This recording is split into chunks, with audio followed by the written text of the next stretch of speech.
Congratulations on the purchase of the PVI Wheel-A-Bout ramp. The ramp will arrive attached to a pallet. Once you've unpacked your new ramp, remove the ramp from the pallet.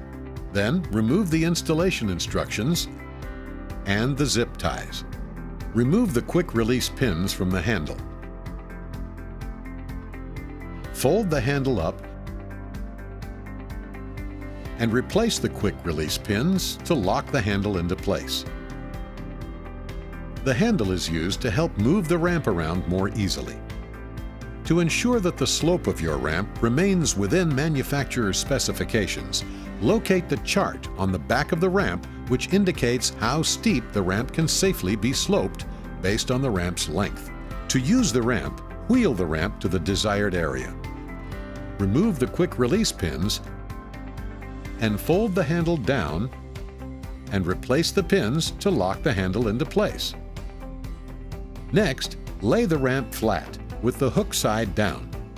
Remove the pins and rotate the support bars into position and reinsert the pins. Undo the Velcro straps and unfold the ramp. Remember, do not undo the Velcro straps until the ramp is laid down flat. With the ramp folded out, remove the quick release pins from the support bars on each side and slide the straps forward. Align the holes in the strap with the top assembly and replace the quick release pins.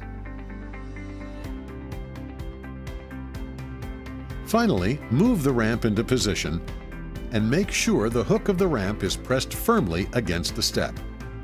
Mark the pin locations using a pen or pencil. Remove the ramp. And using a drill with a 5/16 inch drill bit, drill 2 holes approximately 2 inches deep. Whenever possible, use the clevis pins provided to lock the ramp into place. Set the ramp back into position and drop the clevis pins into the holes. Your Wheel-A-Bout ramp is rated up to 600 pounds. To store your ramp, simply reverse the steps taken to deploy it. Then wheel your ramp up against a wall and out of the way. If you have additional questions about safety, the use of our portable access products, or any other questions about the setup or use of your ramp, contact PVI at 800-554-7267.